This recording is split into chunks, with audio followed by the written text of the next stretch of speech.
A stranger in the storm pressed a blue notebook into the billionaire's trembling hands. By dawn, 10,000 jobs and a boardroom vote hung on what she'd say. She slid open the notebook's hidden pocket and froze at the 4 lines inside. Before we dive in, make sure to hit subscribe, tap like and share this video. The more voices we reach, the louder these stories become.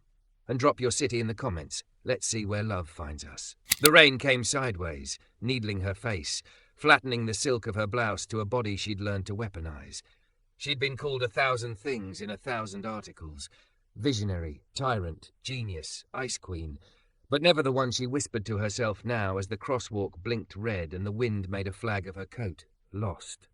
Her town car had stalled a block back, hazard lights weak as fireflies. Tonight the city smelled like metal and river.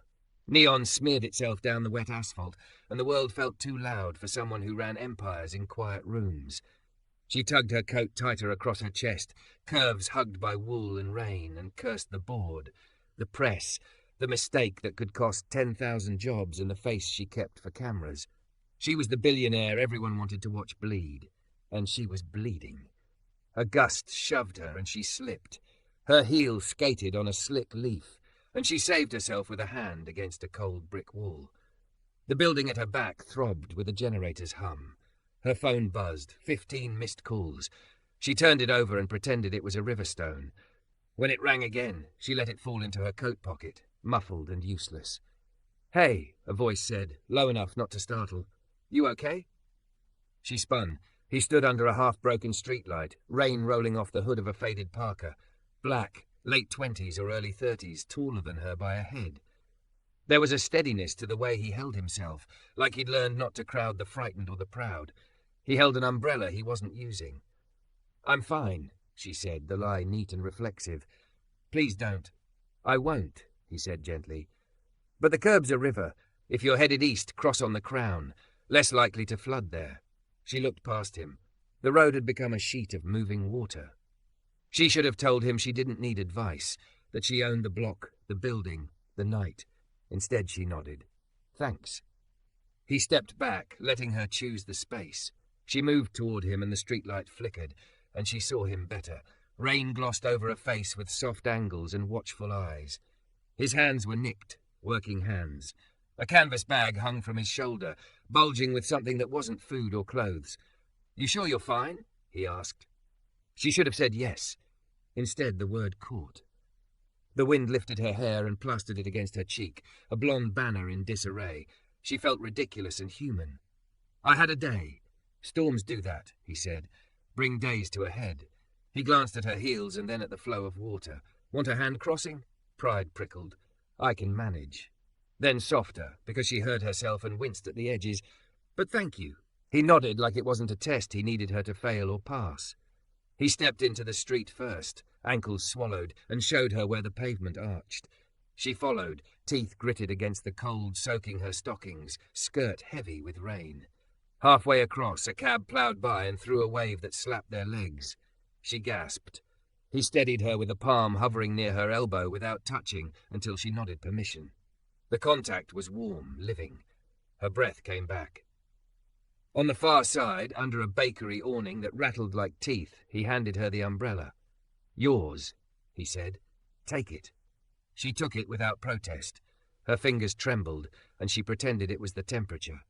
He was close enough that she could smell soap and machine oil and the faint copper of blood, those nicks on his fingers. Close enough to notice his lashes beaded with rain, his mouth that looked like it had laughed today, even if he hadn't. He had one of those honest faces and an honest posture to match. "What's your name?" she asked, before she remembered that names were things she gave carefully, like stock. "Amari," he said. "You?" She hesitated. The name everyone knew weighed heavy and sharp in her mouth. "Rhea," she said finally. It was her middle name. It felt like her real one in some lost life. "Rhea," he said, trying it, respectful with it. Then, as if the question had been waiting for the right hallway to walk down, he tilted his head. "What's your P?" she blinked. "My what?" "Your P," he said, rain drumming the awning, siren ghosting 2 blocks away. "The thing that steadies you when you can't hear your own voice. People call it purpose or prayer or practice or promise, but I just call it P to keep it simple." The question touched bone. She laughed, short, strangled. "I have a company," she said. "I have 10,000 people. I have." She bit off the list before it turned into a ledger of the ways she'd made herself heavy enough not to blow away. He slid the canvas bag around and pulled out a small, battered notebook. Blue cover softened by rain, corners rounded, a single gold star sticker on the front like something a child would press there and forget. He held it in both hands, not like an ask, but like an offering. "When I get lost, I write," he said simply. "Questions help me find the flaw." He looked at her for a long, kind beat. "If you can't find your P right now, take mine until you do." She stared at the notebook. Lightning stitched the clouds. The awning rattled again, and the smell of wet bread rose from the dark bakery. "I can't take that," she said, voice smaller than it had been all day. "It's yours." "Was?" he said. "It's been mine through 3 storms. It's ready for a 4th. His eyes didn't slide off her the way most men's did when they remembered who she was or had heard rumours and decided they knew. He looked at her like she was a person in weather. "You don't know me," she said. "You're soaked," he said, "and you're holding yourself together like it hurts. That's enough for a first name and a loan." A ghost of a grin. Interest-free. Something in her ribcage unclenched, a lock clicking open. She took the notebook. It was warm from his body heat, a small sun in her hands. "Thank you," she said, and meant it like she rarely did. "Page 1, he said. "Top right." He tapped his temple, then tapped the cover. "When you're ready." He stepped back into rain, and the city swallowed him with the same indifference it had for her a minute ago. She stood there with the umbrella and the blue book and the roar of her life rushing around her. A car sent a new wave over the curb. She moved deeper under the awning and cracked the notebook open with the reverence she saved for contracts that could reroute nations. Page 1. Top right. In neat block letters, the question waited. "What truth are you pretending not to know?" Her throat tightened. The answer came so fast she almost slammed the book shut. She clutched the pen clipped to the coil. This too was warm, a small mercy, and pressed the nib to paper. It didn't scratch. The ink flowed like something alive. "I am not okay." She stared at the sentence until it steadied. The rain's drum softened. The bakery's dark window showed her a smudged reflection, hair wild, makeup smeared, a body built like a secret she'd turned into armor. The strongest woman in most rooms, blinking at herself like a beginner. The next line on the page said, "What will you do if you're honest?" Her phone buzzed again. Flashbulb memories burst behind her eyes. The CFO's warning, the board chair's cold tone, the young engineer who tried to tell her the model was wrong weeks ago and whom she'd steamrolled because the earnings call couldn't wobble. 10,000 jobs. The urge to fix it alone, to clutch and control, had almost undone her. She wrote again. "I will tell the truth. I will call them in. I will not do this alone." Thunder muttered. Somewhere nearby a child laughed, the sharp joy like a pinhole in the night. She turned a page. Each had a question. Each was a ladder rung, a thin silver rail. Who can you call that will tell you the truth? What are you afraid will happen if you stop pretending? What does it cost you to keep carrying it alone? She locked the umbrella handle in her elbow and pulled her phone out. Her thumb hovered over the board chair's number, then the CFO's, then, heart-thudding, the young engineer's. She dialed the engineer first. It rang. It picked up. "Rhea? Leo," she said, and the sound of his name without title or armor felt like stepping barefoot onto warm wood. "I need you at the office. We're going to rerun everything. We're going to fix what we can and say what we can't." And Leo. She swallowed. The rain softened to a velvet hiss. "I'm sorry I didn't hear you." Silence, then a breath. "I'll be there," he said. "Thank you." She ended the call and turned back to the street, to the place where Amari had vanished. She pressed the notebook to her heart like a map she'd finally unfolded in the right light. On the last page, a single sentence was written in different ink, a little slanted, like it had been added later. "When the storm breaks, write what you did because you were honest." She closed the book and stepped into the rain. The city was still a mess. She was still soaked. Nothing in the world had changed, and everything had. She lifted the umbrella and started walking. The gold star on the cover, catching the light of a passing bus, like a promise she hadn't known she needed until a stranger asked her the only question that mattered. "What's your P?"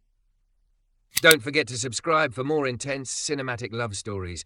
Your click helps us make the next chapter. The lobby lights were dimmed to a midnight hush when she pushed through the revolving door, rain tapering from knives to needles to mist. The security guard straightened, surprised. Rhea still held the blue notebook against her ribs like a second heart. "Evening, miss." He caught himself as she lifted a hand, the no-title rule she suddenly needed. "You're soaked," he finished softly. She smiled a tired thanks and took the stairs 2 at a time, heels in her hand, bare feet slapping marble, wet hair leaving a comet trail. On the 26th floor, the glass conference room held a small constellation of faces called in from their warm beds or their cold anxieties. Leo, eyes bright, hoodie damp at the cuffs.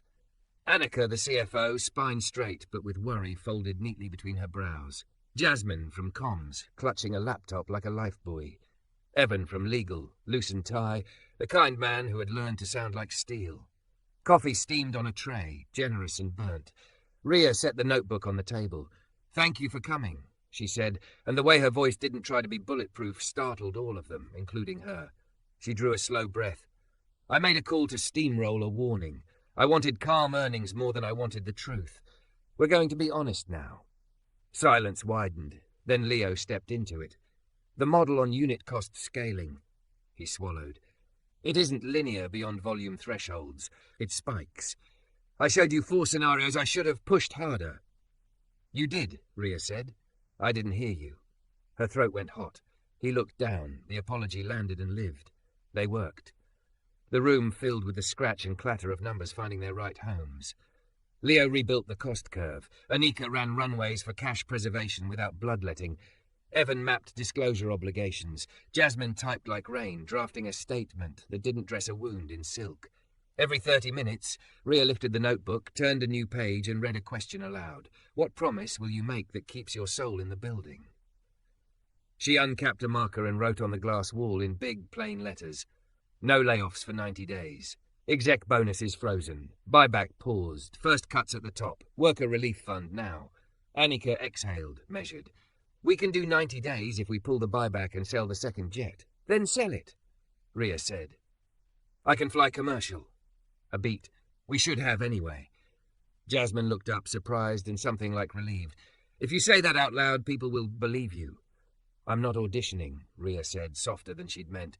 "I'm trying to live with myself." Phones lit the edges of the table like small moons. Midnight became 2, then 3. The storm moved east, the city's gleam returning. At 3:17 a.m. her phone flashed.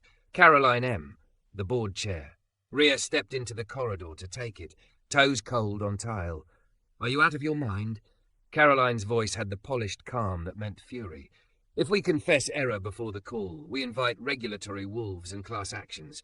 We use language about headwinds, macro, supply chain. You know this script."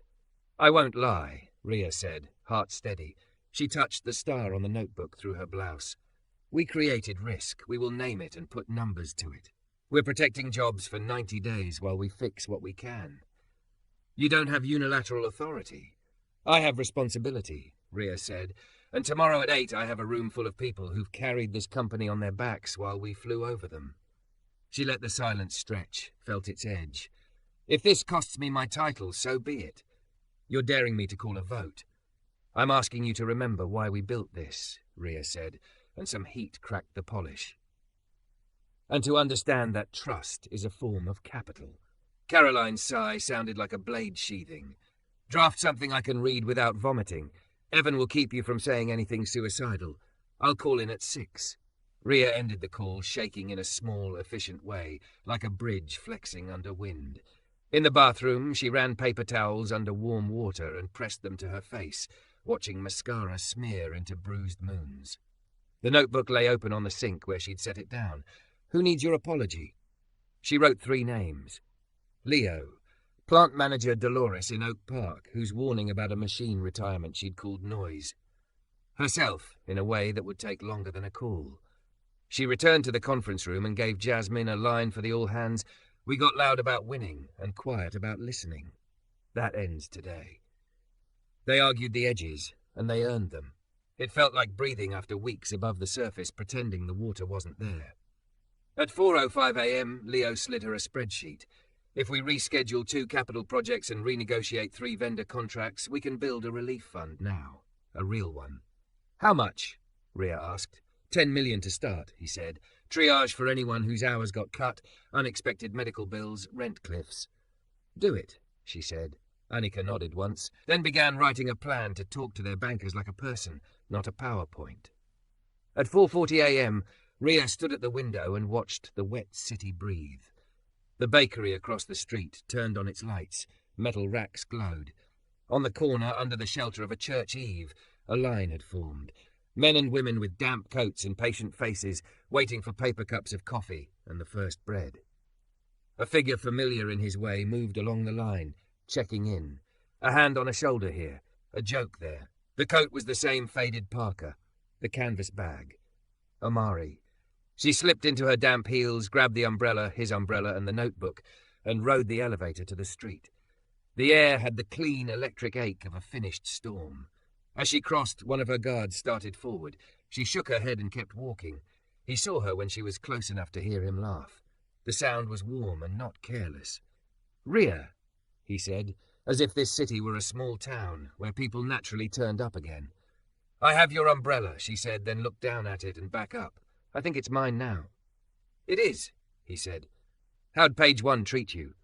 It asked me something I couldn't outrun, she said. It's causing trouble. Good, he grinned. Trouble is the body's way of telling the truth. She looked at the line, hands cupped around breaths of steam, faces open in that particular open you only see before dawn. You work here? I show up, he said. I owe a lot of breakfasts. He lifted the canvas bag. The nicked hands made sense now, crate corners, folding tables, knives. What about you? I'm about to tell 10,000 people that I failed them and how I intend to make it right. She heard it out loud and didn't crumble. My board might fire me. They might, he said, no flinch. What's your P say about that? She swallowed. That I'm not the kind of leader I can live with if I lie. The truth felt like standing on bone. He nodded, pleased in a quiet way that made her want to show him the glass wall upstairs with no layoffs written big enough to see from space. Tell the part that scares you most, he said. Monsters are bad at daylight. A volunteer called his name. He squeezed her forearm, the gesture intimate only in its steadiness. Hey, he added, as if remembering. There's a page near the back. Top left this time. Don't skip it. Is it a trick? She asked, trying on lightness. It's the one that makes the others work. He tilted his head. You'll know it. She wanted to ask him for coffee after the world stopped burning, to ask how he ended up under Eve's offering warmth. Instead, she asked, Will you be around later? I'm around, he said. I fix things. The smallest smile. Sometimes that's a toaster. Sometimes it's a person who forgot they're not their headlines. She walked back with the umbrella closed, days the morning gentle enough to allow it. In the elevator, she found the page top left and her breath hitched. What will you do differently when this storm is only a story you tell? She wrote, not letting herself think too long. Listen first. Bring people in early. Tie my worth to how I repair, not how I shine. Keep a fund that helps our own before they ask.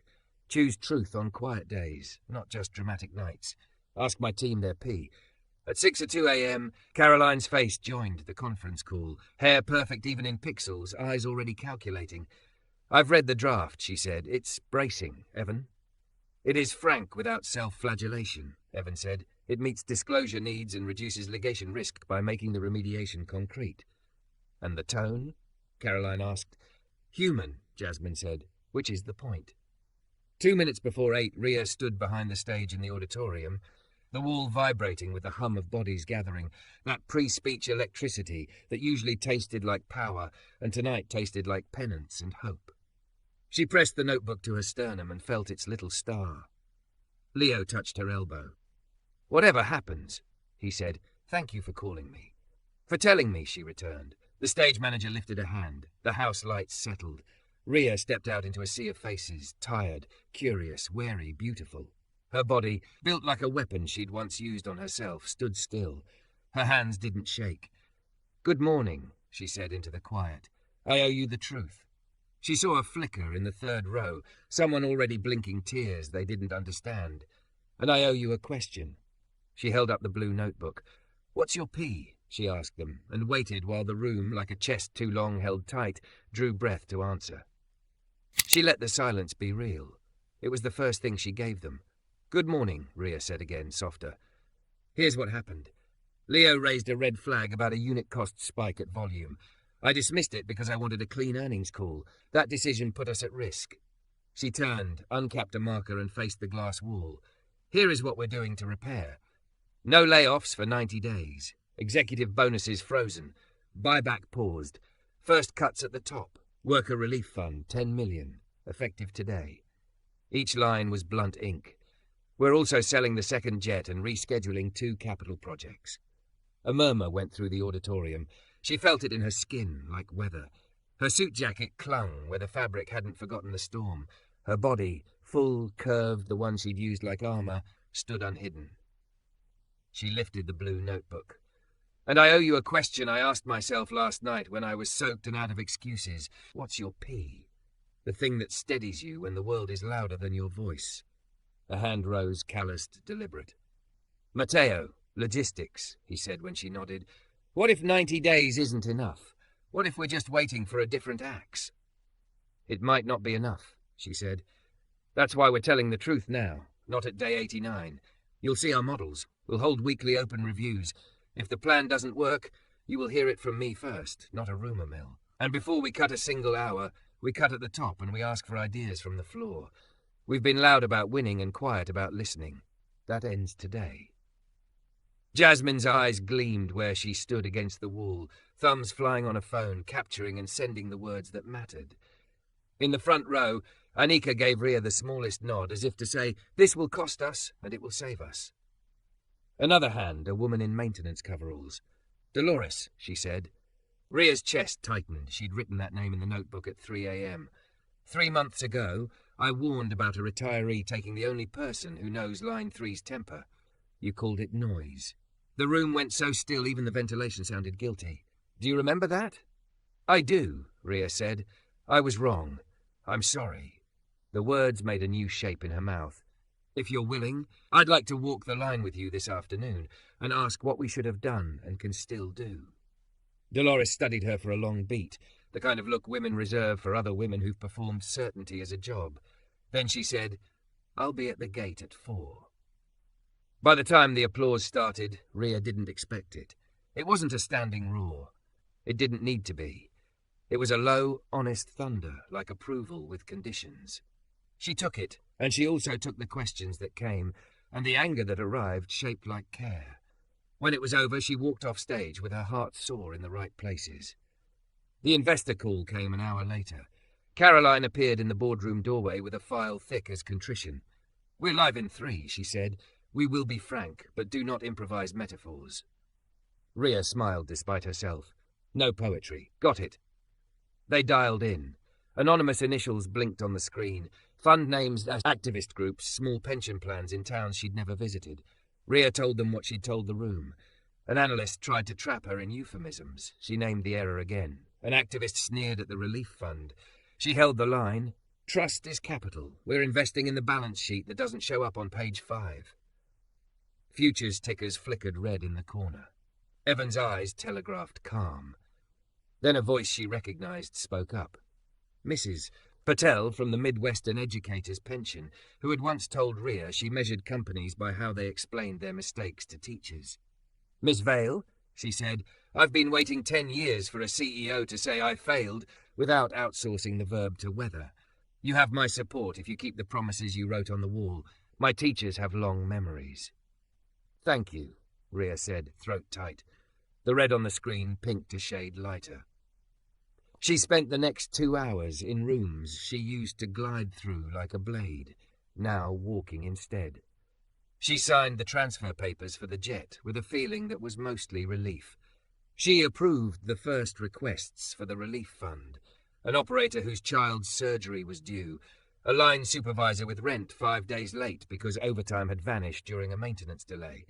When the internal note went out announcing the fund, her inbox filled with something she hadn't felt since the company was small. Stories. At 3:42 p.m. she texted Leo, at the Oak Park gate in 18 minutes. "Join?" He sent a thumbs up and a bring steel toes.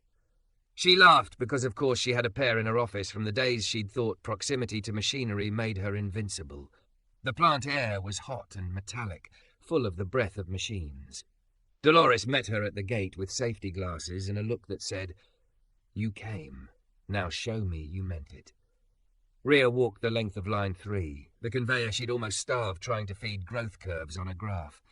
She listened while Dolores named its moods, the shiver before a bearing protests, the lullaby hum when it's running right. "You can't schedule respect," Dolores said, palm flat on steel. "You earn it. Same with people." Rhea absorbed it, the way she used to absorb code. "What should I have asked you when you warned me?" "Two things," Dolores said. "What am I not seeing from up there? And what will it cost us if you're right and I'm wrong? That second one keeps you honest." She tapped the notebook peeking from Rhea's jacket pocket. "Write it." Rhea wrote it. When they reached the end of the line, she turned to Dolores. "I'm sorry," she said again, and when she added, "Thank you," she meant the tuition she was paying to learn something she should have known. On her way out, she stopped at the break room. A man hunched over a form, lips moving as he filled it. Relief Fund, she saw, the words both dignifying and humbling. He looked up, startled at the sight of the CEO there, then nodded like they shared a human project bigger than job titles. In her chest, something ancient loosened. Outside, late sun polished puddles to gold. The storm smell had been replaced by warm tar and coffee from a cart whose owner had a permanent station near the train tracks. Her phone buzzed. "Amari, community centre water heater blew. We're boiling for dishwashing like it's 1902. You good with a wrench or better with a phone?" "Rhea, I can do both." 15 minutes later, she was in a low brick building near the church she'd seen at dawn. The kitchen smelled like onions and history. A trickle of water, angry yet persistent, ran from a dented tank into a bucket brigade. Amari stood on a milk crate with a flashlight between his teeth, sleeves rolled, those nicked hands patient and sure. He saw her and grinned around the beam. "You brought your executive wrench?" "I brought my executive checkbook," she said, already dialing a facilities contractor she knew by first name. "And I can hold a flashlight." "Promotion," he said, surrendering the beam. "Hold steady." They worked in the humidity and laughter of a room that had learned to fix itself with whatever showed up. While the contractor scheduled a new tank for morning, they coaxed the old one into making it through dinner. Rhea's blouse stuck to her back. Her hair came loose. She didn't care. People came and went with casseroles and stories. Everyone knew Amari's name. He remembered theirs. "What did you do before this?" she asked, when they finally sat on the back steps, steam running like a ghost up their faces. "Some of this," he said. "Some other things. I was a mechanic for a while. I got good at listening for what people didn't say about their cars and themselves." He glanced at the notebook in her lap. "How's Paige near the back treating you?" "It asked what I'll do differently when this is just a story," she said. "I wrote, 'Listen first, repair in daylight. Ask my team their P.'" She looked at him. "What's yours, Amari?" He thought about it. "To make rooms where people can tell the truth without losing their place in line," he said. "And to pay forward the time someone did that for me." "Who did it for you?" "My grandma," he said, mouth softening. "And a neighbour who slid me that notebook after I blew up at a foreman. Said, 'If you don't put your anger in a question, it'll eat what you love.' I didn't believe her until I did." Rhea traced the gold star with her thumb. "I want to make those rooms," she said. "At my company, in my life." "Start with one," he said. "Then don't stop when the storm clears." Her phone buzzed again. "Caroline," she answered, grimacing. "We did it," she said before Caroline could. "Relief Fund live. Jet sold. Call went. Survivable." "Good," Caroline said. "Then less good. Henderson Capital just filed a notice to agitate for a leadership change. They want a vote tomorrow at 9. Rhea exhaled. Across the alley, someone's radio played a Motown song about staying. "Then we have tonight," she said. "To keep my promises, so that tomorrow, whatever happens, I can look them in the eye." "You'll need allies," Caroline said, "and a speech that doesn't sound like a confession to a crime you didn't commit." "I'll write one," Rhea said, "but it will still be a confession and a plan." She ended the call and stared at the sky gone lavender. Amari watched her without rushing to fix what wasn't a pipe. "You scared?" he asked. "Yes," she said. "In a way that feels clean." He reached into the canvas bag, fished out a small sheet of star stickers, the same cheap, brilliant gold, and peeled one. He pressed it into her palm. "For your people," he said. "Put it on whatever door you walk through when you keep a promise. Let them know they're in a room that's trying to be true." It was nothing. It was everything. She laughed, surprised by tears she didn't have to hide. "You and these stickers," she said. "They work on kindergartners and CEOs," he said. "Same animal inside." On the walk back to her car, she texted Jasmine. "Star stickers for teams that hold weekly open reviews. Order 1,000. Leo replied with a photo of the glass wall now crowded with ideas in different handwriting and one small gold star crooked in the corner. She got in, placed the notebook on the passenger seat, and let the car fill with the quiet that follows a day that doesn't apologize for being big. At the next light, her screen cracked to life with an alert. Henderson Capital files no confidence petition. Rhea lifted the star between two fingers and pressed it to her dashboard, right where she could see it when she reached for the wheel. "Okay," she said to the city and the storm and the vote waiting like a cliff. "Let's tell the truth again." They voted at 9.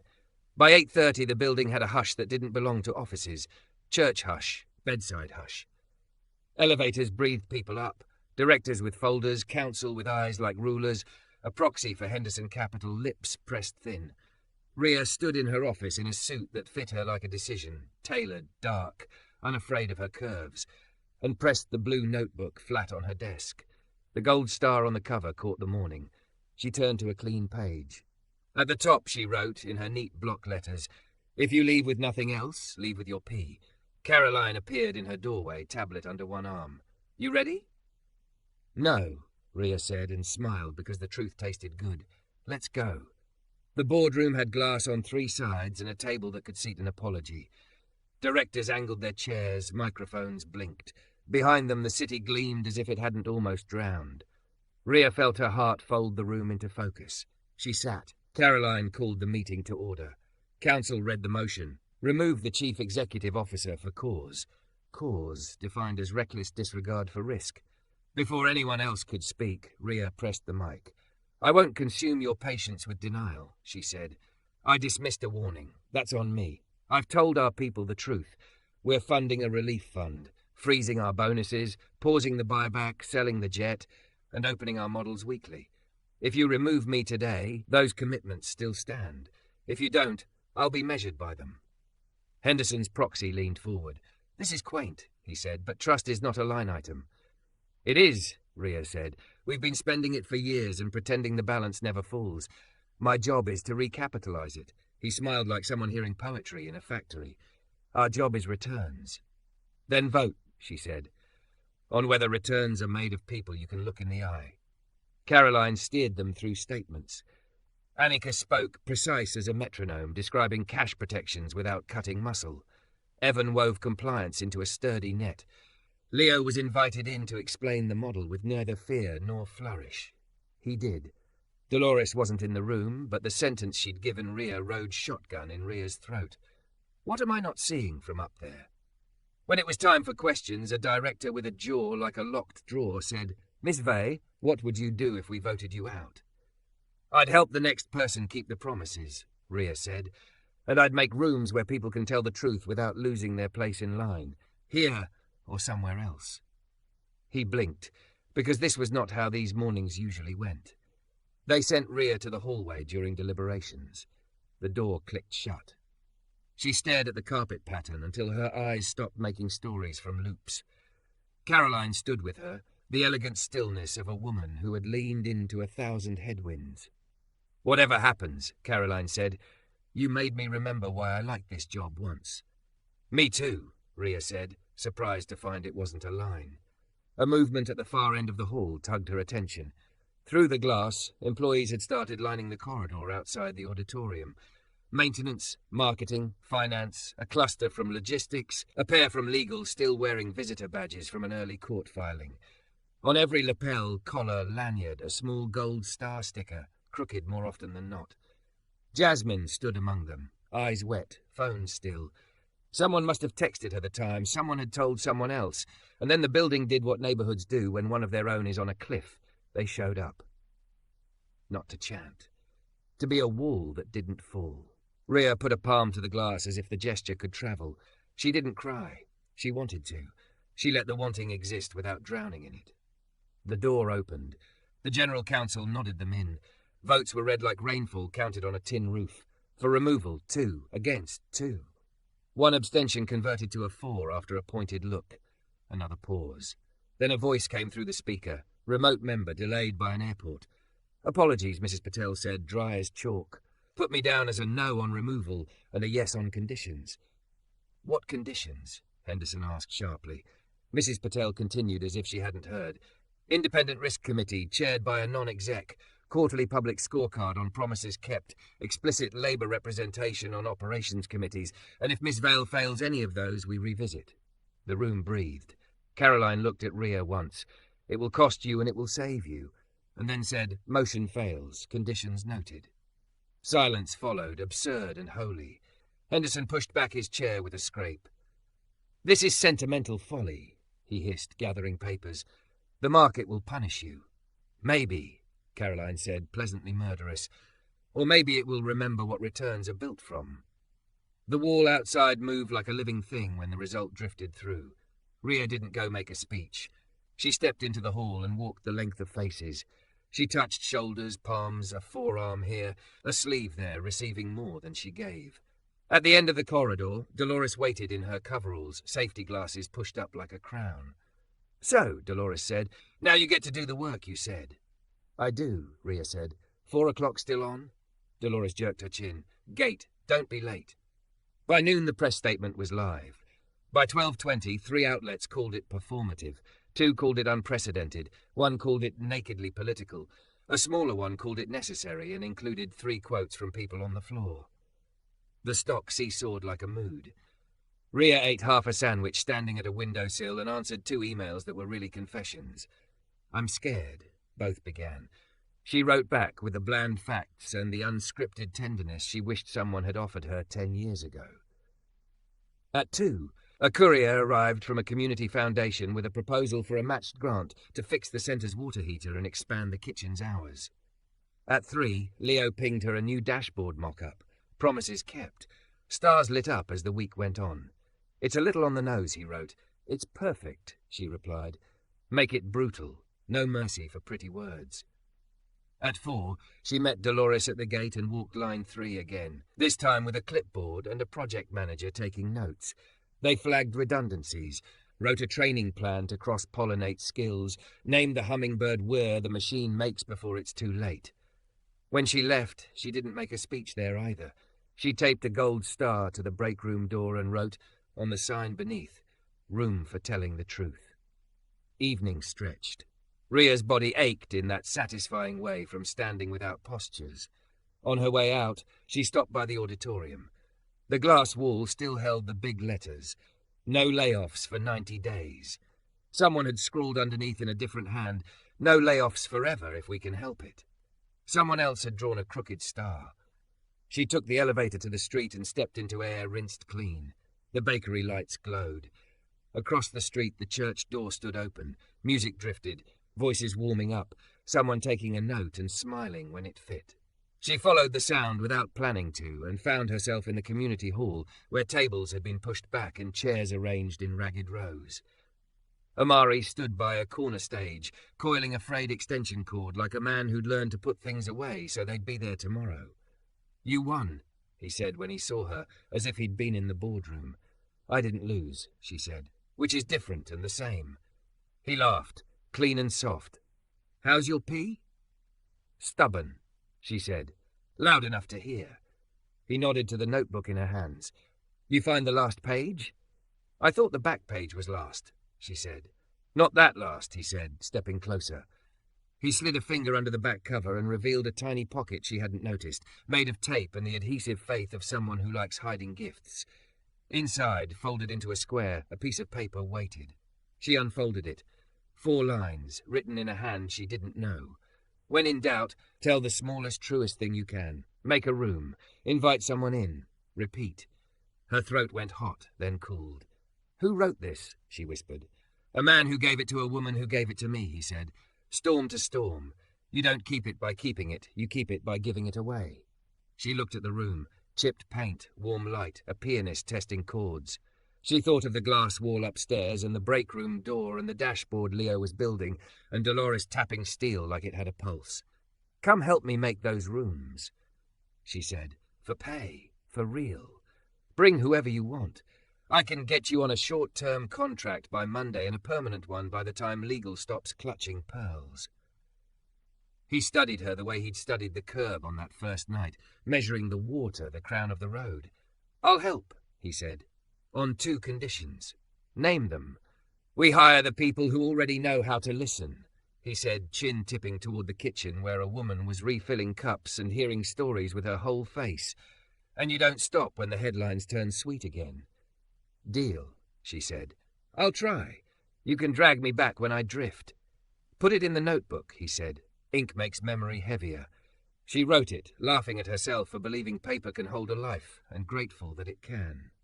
When the music swelled and people started to sing, she sat, not because a camera might catch it, but because the room asked, and she wanted to say yes.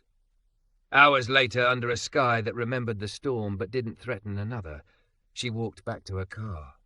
She paused at the spot where the awning had rattled and the question on page 1 had cracked her open. She pressed a gold star to the brick. It looked ridiculous and sacred. Her phone buzzed. A text from Caroline with a photo of the board vote tally under the heading Conditions Adopted. Another from Leo. "We made a Slack channel called Had Rooms. It's already chaos." One from Dolores. "Line 3 sings again." Rhea rested her palm on the star till the warmth from her skin made the adhesive sure. She didn't pray. Not exactly. She did something like it, she promised. Then she got in the car, slid the blue notebook into the passenger seat like a person, and drove toward the work of keeping what a stranger had given her. 4 lines, a pocket, a page, a way to live when the world is loud. "What's your P?" she would ask again tomorrow. And when the storm returned in some other shape, as it always does, she would open the book, read the question at the top right, and answer out loud before anyone else had to.